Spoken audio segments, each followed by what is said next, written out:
So, So Diana, it's a great pleasure for me to address your organization again. I always think that you run such an incredible show, and Sue, I'm getting older, and I hope that in my day, in time to come, there will be somebody like you looking after my interests. I'm going to tell you my story, and forgive me if you've heard it before, but I don't know if everybody has heard it before, so I'd rather relay a story that happened to me.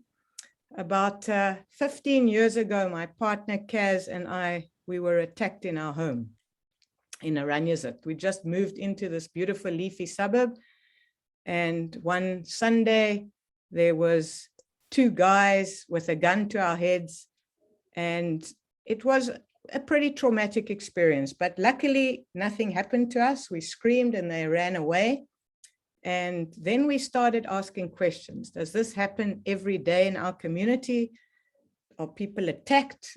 Who keeps the crime stats? Who works with the police? Who patrols the streets? Who looks after public spaces? Who makes sure that the city fixes potholes? Who plants trees in the neighborhood? Who organizes events so that people come together and build community? And the answer to that question was no one. No one does anything. We don't even have a database of people who live in our area. We don't work with the police. We don't understand what their resources are, what their limitations are, what they can and cannot do for us. Yet safety is probably the most important thing in the world for our children, for our families. So I managed to get a group of people together, and we started a neighborhood watch. It was one of the first neighborhood watches to be started. This was 15 years ago. And slowly we started understanding that citizen action is the most important thing in order to make sure that you determine the success of your own community. That means safety, that means security, that means beautiful trees, that means lovely parks for your kids to play in, that means roads that you can drive on, that means just about everything that you desire from a place that you live. And we started patrolling, and we started working with the police, and we made incredible contacts. And we raised money for license plate recognition cameras. And then we started doing events, because we realized that safety was only the first part of building community. That in order to build community, you needed to get people together. They needed to come out, speak to each other, because if you can talk to each other, you can solve any issue that may arise in your community, simply by discussing, by bringing ideas, by getting excited. And on the occasions of doing some events in a historic park called Homestead Park, that was next to the Orangezicht bowling green, an old neglected bowling green, we saw some old buildings, a barn, some old verf walls, and we realized that this was once part of an original farm called Orangezicht, dating back 300 years. Anybody in the audience know why Orangezicht was called Orangezicht? No? Okay. Orangezicht in Dutch, it means view of orange.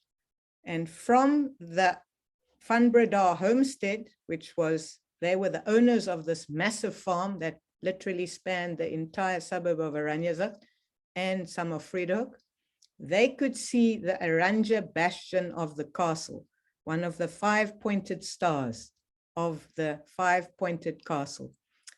Oranjezicht, view of orange, view of the Oranje bastion of the castle.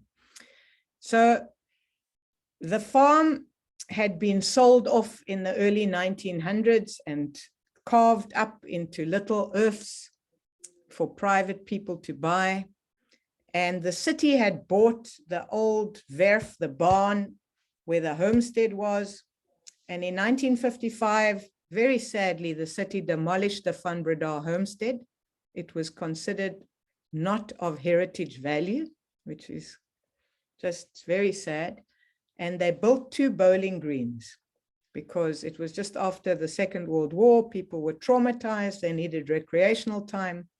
And when we saw the bowling greens, fast forward to 2012, they were neglected. Bowling as a sport had died down, and we realized that we needed to do something with this old neglected bowling green. And we asked the city for their permission to build a community farm. We realized that food is a unifier. It brings people together. And if we could host events in the park, if we could create a farm where we grew food, where we could show people that peas grow in a pod, they don't come in a tin, where we could host educational programs, where we could have music, where people could begin to buy real food, we could build our community. We could become a stronger community, a safer community, and a place where people cared for the environment. And so it was that in 2012, after a long process, the city gave us permission to start a community farm on one of the old neglected bowling greens in Orangezicht. We called for volunteers, and they came out in their masses with their kids, with their families, digging every weekend. And within about 6 months, we were ready to plant. And then winter came. And of course, volunteers stop coming when it's pouring with rain. They stop coming when there's a pump that breaks. And we realized that we had to employ professional farmers who could help us. This was 10 years ago. And if you employ people, you know it costs money. Everything costs money. So I was paying for it out of my own pocket. And I realized very quickly that this was not sustainable. So we started a small market right next to the farm in Orangezicht. And at first, nobody came, but we were there every single Saturday. The whole market, it was small. It literally, I could pack it up into my car. And it started growing. A bread guy came and said, can he sell bread? And a coffee guy came and said, can they sell coffee? And within no time, this market was thriving. And then we had to cover the traders that were there with tents. And one day, a big southeasterly wind came up and it broke one of the heritage walls. And Heritage Western Cape was very cross. They called me in and said, you can continue your market, but no structures, no.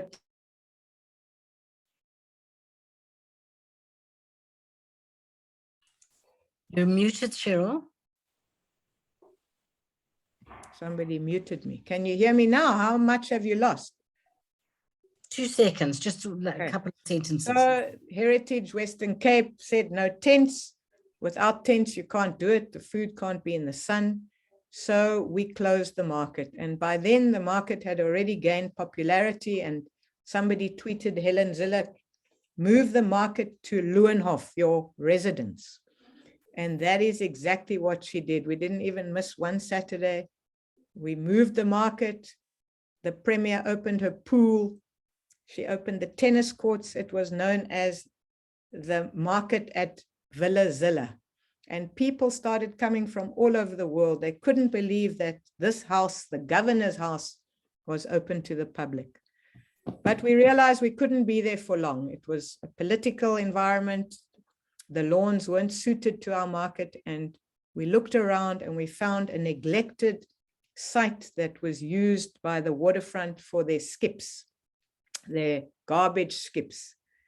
And we went to the CEO and we said, do you think it's possible for us to move the market here? And the CEO, David Green, said, let's give it a try. We'll give you 6 months, rent-free. We'll help you a little bit to bring some electricity and some plumbing to the site. And let's see if this can sustain itself. And of course, that was the beginning. We've been now at the V&A waterfront in Granger Bay for nearly 7 years. The market is now a big market. It has created jobs for over 300 people. We work with 35 farmers now who supply the market, not one, but 35. They are all certified as organic farmers by us through a fabulous program called PGS, It stands for Participatory Guarantee System. It's an Indian and Thai system where the farmers are certified by other farmers and by customers. So every year we go to each of the farms once. We have an entire checklist that has been drawn up by the South African organic sector. No pesticides, no chemicals, fair labor practices. There are many criteria, and all of the farmers get assessed according to those criteria. And we help farmers to do better each year. So why are we doing this? There is a bigger picture. And I think the bigger picture, ladies and gentlemen, is that our food system is broken. You know, food is a human right. We all deserve, we all should, everybody in South Africa should eat good, healthy food. But it's not happening. And it's especially not happening after COVID. During COVID, most of the small scale entrepreneurs, businesses were shut down. The farmers couldn't go and farm, and people had to rely on the big supermarkets for food. And it was a calamity. So what we're saying is our food system is broken. That doesn't mean that people are not eating healthy food, but what it does mean is they are not eating nutritious food. So it doesn't mean that they're not eating at all. They are eating, but they are not eating nutritious food.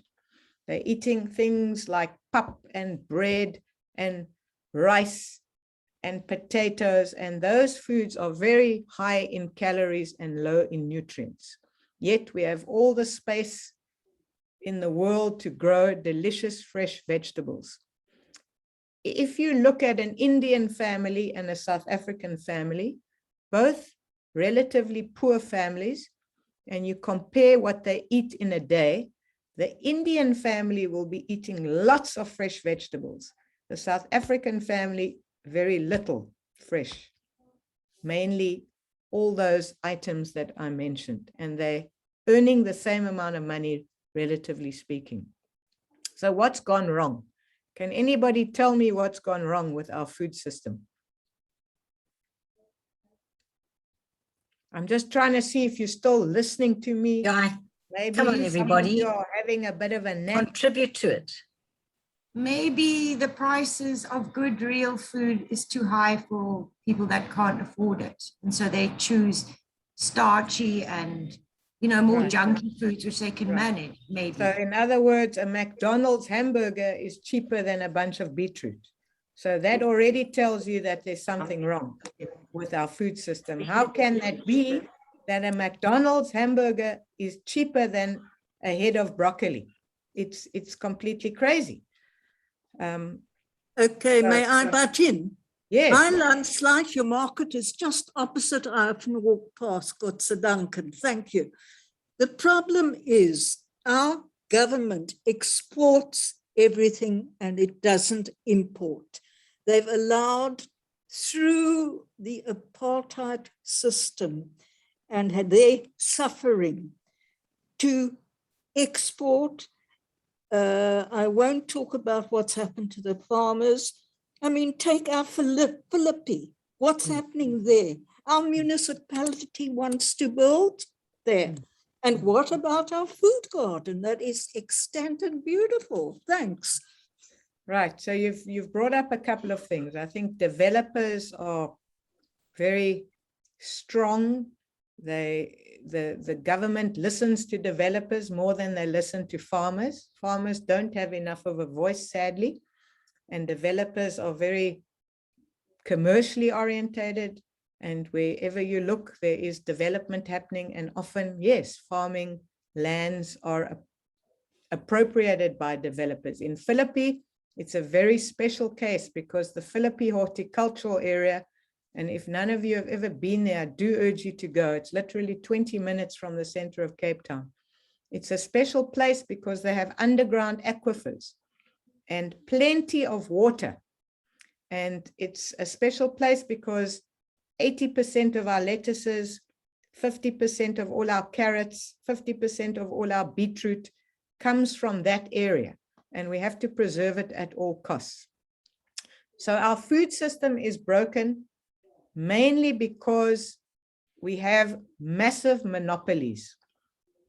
From the farmers, there are big farming monopolies. They, for example, control places like the Epping market.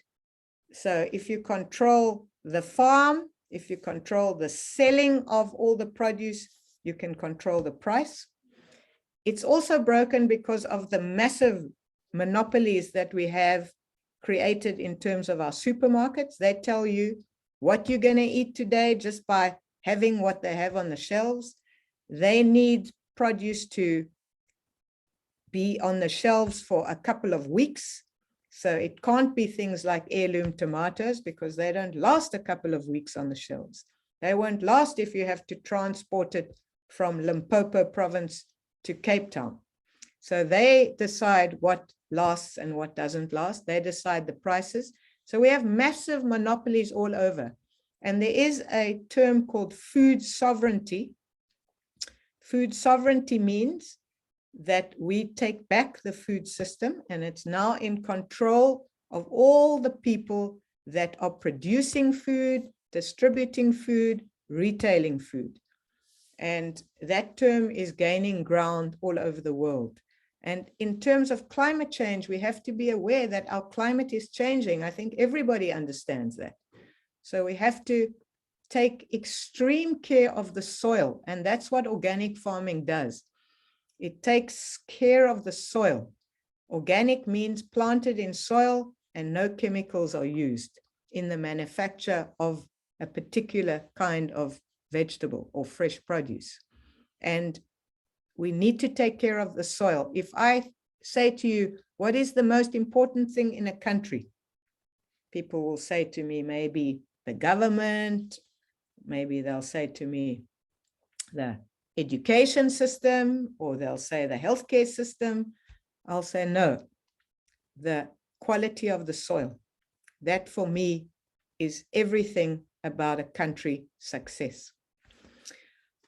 Okay, so we never thought the market would be a business. We thought that in a way we would be very, very lucky if we could make ends meet. But after 8 years, we have proved that it is a business. We are now able to assist many people with entrepreneurial activities that develop new products. For example, we have a woman who came to the market from Lebanon. She had no job. As you know, in Lebanon, there's a massive crisis at the moment with infighting and politics, and they've lost electricity. The value of their currency is just about gone. She came with nothing and she said to me, can she do Lebanese food at the market? I said, we don't need Lebanese food. It's not really going to work here. What I am looking for is a chocolatier. And she said, but you know, my father's a chocolatier in Beirut, and I've just gone on a course in France and I've studied chocolate making.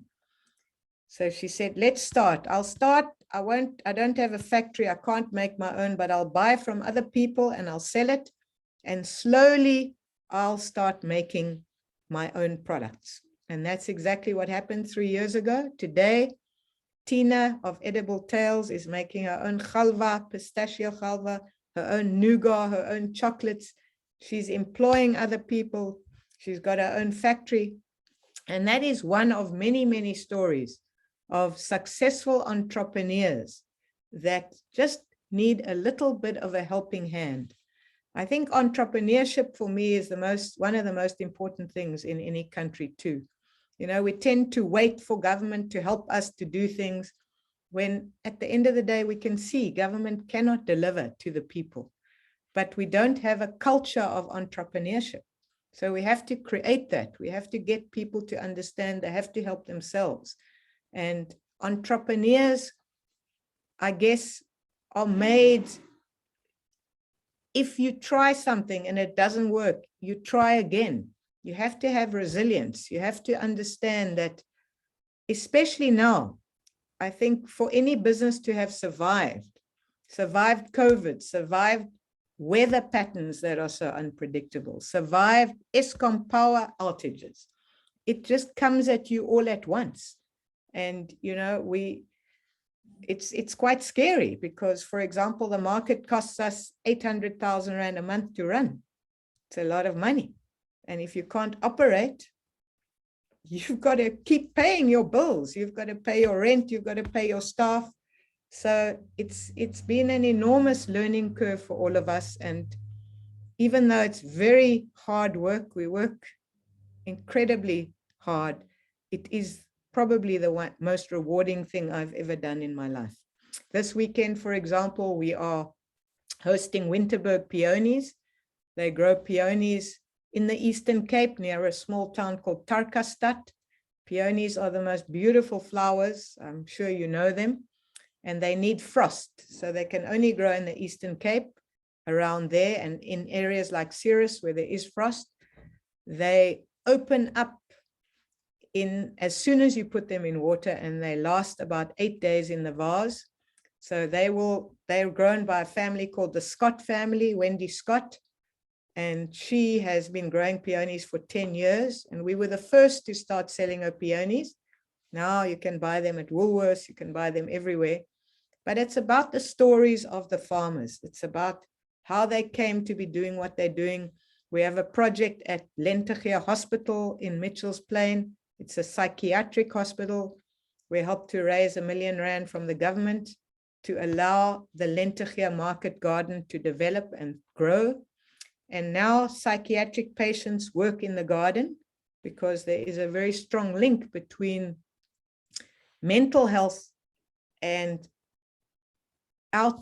working outdoors, planting, seeing the miracle that develops when you plant a little seed and it grows into a bunch of kale, for example. And people who work in the garden with mental health issues slowly recover, slowly feel better. There is serotonin in the soil. There is a strong medical link between working with plants and working outdoors and mental health. We have projects at schools. We have a project now coming up in Langa, which is being funded by the JDC. It's Jewish American money. And the Israelis were just out here to have a look at the projects that we had put to them. And they were very, very excited by the potential, mainly to employ women. Because we find if you help a woman, you help a family. And I think that is crucial for South Africa, to get more women employed and to help them to enter into sustainable careers. So I don't know, Diana, how long I need to go on for. I can talk on and on and on. I think let's open the floor for some questions.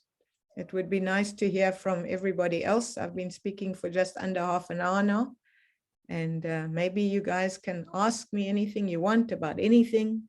Very happy to respond. Thanks, Sheryl. Please ask Sheryl questions before she continues. Thank you, Judy, for your comment earlier. Yeah, let me just see the chats here. I'm just looking at the chats now. There's a lot of empty land, says Colin Goldberg. Let me just read this. That can be used to grow vegetables. Access to food and decent nutrition is at all times a fundamental human right. Correct. People who have gardens on their properties should convert as much as possible of same to grow vegetables. The public eating unhealthy food due to lack of sound dietary and nutritional education. Healthy food is also way too expensive. So yes, food is a human right, as is education. We have a Department of Education, as is healthcare. We have a Department of Health, as is housing. We have a Department of Housing. We don't have a Department of Food. The food system has been captured by massive monopolies, and that's very unfortunate. Thank you, Amanda. Wonderful work. Thank you. Unfortunately, my camera and mic are not working. I've started a project in Bishop Lavis, says Grace Smith. To everyone, Grace Smith is an incredible person, and she's done amazing work as well, as are many of you. Sheryl, I have a question here from Myra Della Harp, one of our residents. She just wanted to know how long it takes to show people who are being employed what to do in terms of how to plant the seeds, etc. Like how long does it take to train them? Right. So I think if you have a knack for gardening and planting, it takes faster. But otherwise, you can literally train a person in a couple of hours. It literally doesn't take long. And growing food is about trial and error. We didn't know anything about growing food, but we went and we learned and we talked to people. And one season you grow a bunch of carrots and you realize that carrots need sandy soil and your soil is too rich. So you can't grow that in this soil. So you grow a bunch of beetroot and that grows. And every year you've got to replenish the soil. So you plant a heavy feeding crop first, and then you add compost and fertilizer, and then you plant a light feeding crop. And so each bed of yours rotates. And with organic farming, you don't use chemicals or pesticides. So you have to grow other plants that act to protect that plant. And the healthier your soil, the healthier your plant. It's like us humans, the healthier we are, the more likely we are to fight off infection. And we realize, we all saw that now during COVID, that, you know, if you were healthy, you could go through COVID, you could fight back. But those people, unfortunately, that didn't make it, you know, it's very sad. But we can take lots of lessons from the soil and from plants in terms of our own health. And eating plant food, you know, I always say, what's your mantra in terms of eating? I say, eat very little and mainly plants.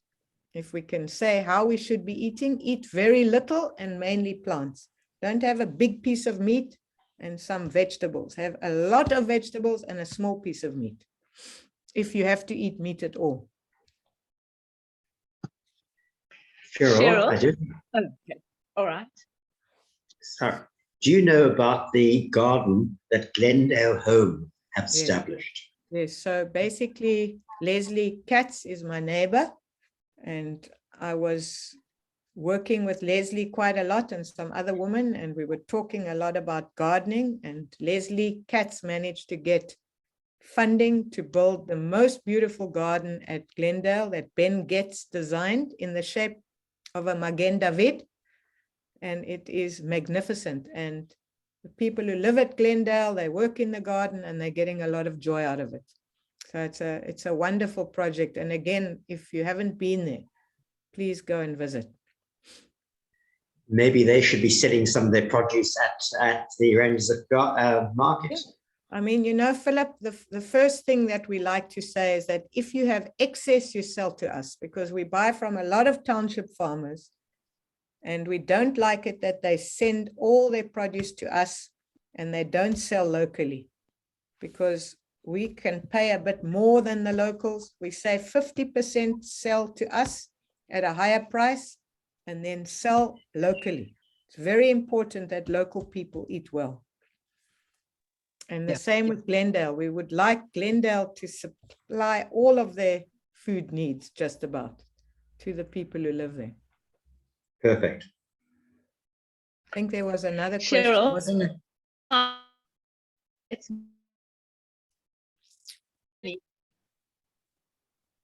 Go ahead. Lenny speaking. Hi, I'm sorry, I can't. Yeah, my camera interferes with my sound where I am now, so I'm sorry that I have to be faceless. Just wanted to ask you something. For a while, I was looking for garlic, and all the garlic in the shops was from China. So wherever you went, they either did, it was brought in from China. And then when I came to your market, the garlic was from Spain, which, yeah. So my question, which I then bought from you because I trusted where that was coming from. But the point is that how come garlic can't be grown in South Africa throughout the year? Okay, so that's a very good question. Sorry, I didn't see who asked the question. Melanie? It's Melanie Uranowski. Sorry. Yes, Yeah, hi, you Melanie. know me. How's it? I'm Yes, sorry, I my do know you. camera is, yeah. Okay, so Melanie, how long do you think it takes to grow garlic? So if you put a garlic segment in the ground, how long will you have garlic? I have absolutely no clue. Well, just take a guess. Just take a guess. You don't. Anybody want to guess? I think they It will- doesn't take long in Cape Town. It takes someone else, yeah? 3 months. 3 months. It doesn't take long in our Cape soil. Okay, Whether it takes it's 9 months. sandy, It takes is it 9 months to grow. 9 months, like a baby. 9 months. And that is a very, very long time. We don't have the expertise to grow garlic. We can't grow it in the Western Cape. It's too wet here, for example. So it's grown up north in the country, and they only have garlic for the summer months of the year. During the winter months, we can't get local garlic. During pandemics like COVID, where ginger and garlic were consumed by everybody because they wanted to build their immune system, there was just no stock. Everybody around the world was buying garlic and ginger in massive quantities, and the price went sky high. It was almost more valuable than gold. So there is an issue with ginger and garlic locally. We get it for a few months of the year. Sometimes we get organic, but for the most part, we have to buy imported ginger and garlic. And we prefer the Spanish garlic, for example, to the Chinese garlic or ginger. The Chinese have literally, they have an incredibly massive ginger and garlic growing industry, and they export all around the world, and nobody can do it cheaper and better quality. And that goes for a lot of things. On the May other I hand, interrupt? Sorry. yeah, Sorry, ginger grows very, very easily here. You get 2 types. You get the white flower and the pink flower, and they are so fragrant. They're almost the equivalent of certain fragrant roses. Ginger is very easy. It looks similar to canners, and canners can also Yes. do well with And plenty of turmeric. water. Yep. May I interrupt? it's not that it's easy to grow or not. That is not, it's about volumes. It's about the viability of growing volumes. Ginger, it multiplies the way canna does. So volume isn't a problem.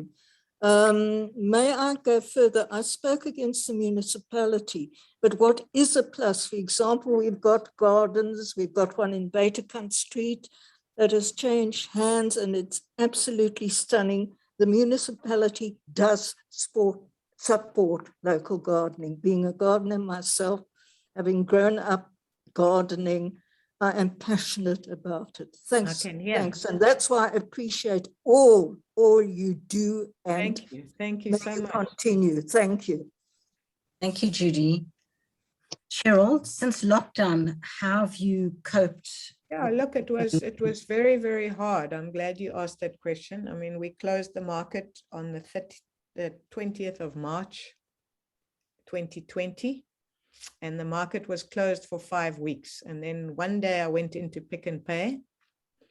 I was still buying from the farmers, because if I stopped buying from them, they would never be able to sustain themselves, and they would never be able to continue to supply us. So even though the market was closed, we were buying, and we were giving the food away to our staff, to community kitchens that were feeding people. And then one day I went to Pick n Pay and I saw Coca-Cola on the shelves. And I just had an epiphany. I said, but wait a minute. This is about essentials, but now Coke is still producing. They haven't stopped production. They're selling at Pick n Pay. How come I can't sell my cabbages? So from Pick n Pay, I went straight to the Table Bay police station. I've got a guy there that I know well. And I said to him, I've got to open the market. I can't, we can't sustain the farmers like this. We have to open. If there's Coke on the shelves, there will now be cabbages for sale at the market. And we opened in level 5 weeks later, on Saturdays only for essentials. And then slowly people lined up and they came in one by one. And then slowly we added more traders, and we slowly added more, and then we opened on Sundays. And through the levels 5, 4, 3, 2, 1, we adapted but at least we survived, and we could pay our staff, and we could even give them bonuses at the end of last year. So it was a lesson in resilience. It was a lesson in patience. It was like taking one tiny step forward every week, literally getting to a goalpost of making sure that you could sustain the business and that you offered people good quality. We tried online deliveries. We tried collaborating with people. We tried everything just to be able to survive. And for me as a person, it was a very, very difficult time. One had to learn a lot about oneself. And yeah, I hope that we never have to go through anything as difficult as that, but I think it's already here. I think this Eskom load shedding is more serious than what even COVID was.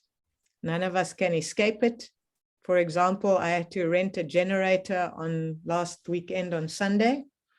A generator to run the market needs to be 200 kPa. It costs 5,000 Rand for the generator to hire it, and 3,000 Rand for the electrician to plug it in. So every time there's load shedding, I need to spend 8,000 Rand, or I need to spend 400,000 Rand and buy a generator, and then the diesel that has to run it. So these are massively serious issues that face us going forward. But we know that whatever it takes, we're going to try and do whatever it takes to survive. There are too many lives at stake, too many people's jobs. So yeah, it was tough. It's very humbling. You know, you talk about growth as a business person, you talk about growth year on year. Now you don't talk about growth so much. You talk about survival. Yeah. Sheryl, Approached sorry. by, Oh, sorry. I think Leslie wants to chat. yeah, just a quick question. One of our residents asked, would it be possible to start a garden, an organic farm at Highlands House? So that was the plan. We were talking about it quite a lot, that there would be a garden there. There is a small greenhouse, I know, that one of your residents was taking care of, which was a lovely idea. But I think the greenhouse is in the wrong place because it doesn't get enough sun. But at the end of the day, it would be an incredible project to do something at Highlands House. I think you have the space, and you know, it would be incredibly satisfying and rewarding for the residents to be able to supply the kitchen with fresh produce. So I was a while ago, I was in Boston and visited an aunt who's in a residential home, and they built little plots for anybody who wanted to garden. They built them hip height so they didn't have to bend, and they had their own little plot that they tended to. And it was so wonderful to see how many of them were working in their gardens. Yeah, I think it's a fantastic idea. Yeah, little allotment. So also I wanted to say, I've been approached by Danny Diliberto from Ladles to Love, and he's looking to start a veggie garden, but he'd like to do it on this side of the mountain. Have you got any idea where he could look? You mean Atlantic Seaboard, City Bowl, that part of the world? Yeah. There are lots of bowling greens, for example. In Sea Point, I know of 4 bowling greens. Why is a bowling green suitable? Because it has very good drainage. It's flat. And I think those 4 bowling greens in Sea Point would make incredible vegetable gardens, that you have retirement homes nearby that people could come and enjoy and work. So I think those are good. Are those the ones on the beach, on the main road? Is it main road? Yeah. Yeah. I think there are 4 there. So those. What about the urban park? And then the urban park, the urban park is massive. There is a lot of space in the urban park, especially where the city grows the grass for the stadium. That's a piece that we don't even see often, but that's a nice space. And I think the urban park, maybe the city could sponsor that one. There is a garden in the company's gardens that's unfortunately not looking good. The city spent millions. It was a World Design Capital project, and the city spent millions on that garden, and it's just fallen apart. So if somebody wants to do something, maybe they should go to the city and say, I'll take over that garden, and I'll run it and manage it and look after it and nurture it. And you can tell me, you know, how you can contribute and help. Sorry, Sheryl, I just have a comment from one of our residents. Her name is Esme Jacobson. Hi, Sheryl. It's How are Esme. you, Esme? You're looking Okay. fantastic. Yeah, okay, dear. What about, there's a bowling green that's lying empty in front of the Bridge Club at 3 Anchor Bay. Yes. And what about liaising with Nicola Joel, who seems to be quite ready to be an entrepreneur, and get Yes. something together with her? Yes, so Nicola is a fabulous person. I was very involved with Nicola on the Neighborhood Watch. Those bowling greens are the ones that I'm talking about, and I think they would make incredible vegetable gardens. Thanks for I'm that. I'm not looking to do more work.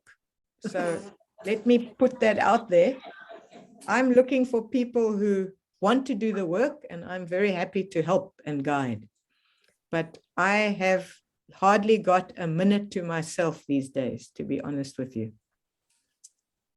So thank you very much for being with us today. Yeah. Yeah. Any other questions for Sheryl, or anything else that you would like to tell us, Sheryl?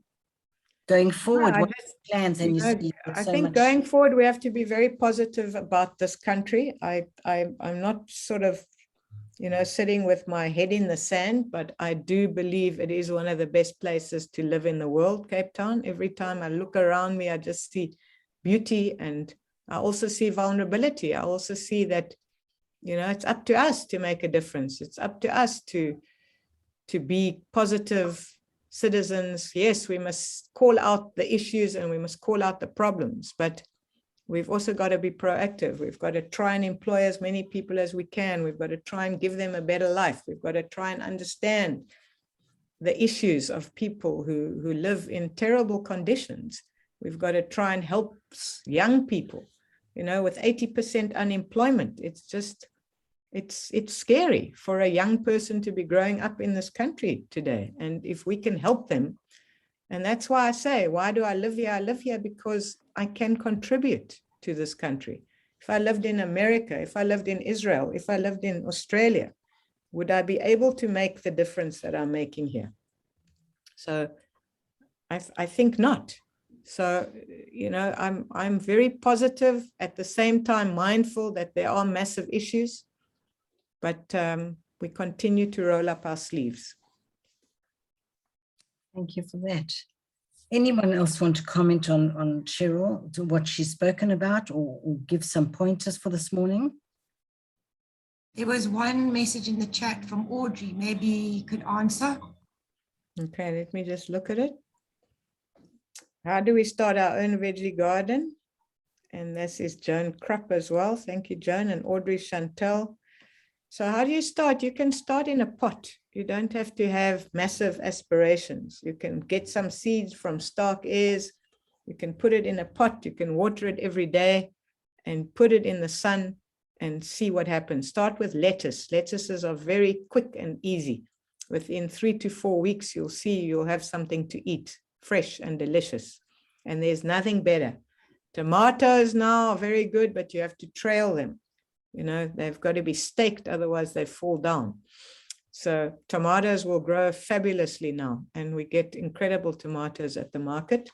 So start with the easy things like lettuce that gives you a sort of quick turnaround. In 3 weeks, you will see that it's growing well. And start in a pot. And then as you get more clever and as you get more confident, you're gonna try and grow more difficult things like carrots and beetroot and even some fruit. And go to other people, talk to people, go to the Orangezicht farm and talk to the farmers there. Go and see other vegetable gardens. You mentioned Buitengracht, the project that's run by Kulisa, which is amazing. So it's always good to learn from others. and even go and work in a place for a day or two, and you'll learn from the farmers how to make compost, very important, how to make a bed. You know, we have a no dig policy, for example. That means we don't dig in the beds. We add compost to the top layer of the soil. We don't dig, because if you dig, you destroy the bacteria that is beneficial to the soil. So these are all little tricks that you learn as you go. Thank you, Sheryl. Always a pleasure to have you with us, and I know how busy you are. So I really do appreciate it, and for being so accommodating this morning and changing the time to assist us with the load shedding. Really, it was a great morning, and I think we've learned a lot, and especially from where you came from and how you've achieved. And I mean, I go to the market on a Saturday morning and it's absolutely fabulous. The vibe is great. The food is great. The vegetables are wonderful.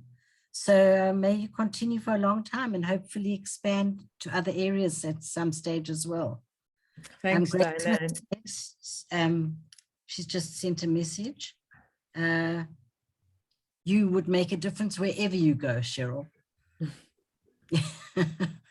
Thank you, Grace. Thanks so much. Yeah, I just want to say thanks to all of you, and thanks to the residents of Highlands House. I do miss coming to speak to you, and I miss the teas at the breakfasts and the lunches, and hopefully we can get back to that soon. Thank you. And Philip, Absolutely. well done, and for all the good work that you do as well. Thank you very much. But it's nice to see you, even if it happens to be zooming in on you. But hope to see you at the market soon. Take care to everybody. Let's all just keep well and eat well. It's a Jewish tradition. Okay, the concert this afternoon is Andrew Rue. It's going to be slightly different to the one that's advertised, but join us at 2, hopefully without load shedding, and sit back and enjoy a fabulous concert this afternoon. And then tomorrow there will be the Yiddish. And for those of you who don't normally come to Yiddish, we have a lady called Ella who's going to speak to us. Philip, if I'm right, she's from Lithuania. She's from Lithuania, yes. She lives in Vilna, and she's been attending our Yiddish classes. And she really has a fantastic story to tell us and share with us tomorrow. So you do not have to speak Yiddish, but if you want to hear a remarkable story, do join in. I think we can be okay with the 10 o'clock starting time because I don't see load shedding tomorrow in the morning. Okay, so well, we'll just keep an eye on it. Fine. So hopefully we can see lots of all of us being together tomorrow for a talk by Ella about, I think she was born shortly after the war and has remained living in Lithuania. So her experiences of being Jewish in Lithuania and the climate there and how things work. We're talking about climate as being Jewish and a survivor and having that background in Lithuania with its very convoluted and difficult narrative. That's a polite way of saying things. So do join us tomorrow. It's not just a Yiddish class, but it's to find out about what's happening in Lithuania as well. So as they say in the classic, sei gesund. Yeah, Lizzie-Anne, I see that you're watching. If you'd like to join us tomorrow, it's not the normal Yiddish class. So if you want to advertise it, it might be something that your members might be interested in watching. Thank you. Okay. Take care, everyone, and hope we'll see you this afternoon. Thank you very much for a lovely program. Pleasure. See you It was later. nice to listen to Sheryl. Okay. Absolutely amazing. Absolutely amazing. I'll never Just get wonderful. Nice to see you. Nice to see you. Goodbye, everybody. Thank you. Bye-bye, everybody. Bye-bye. Bye.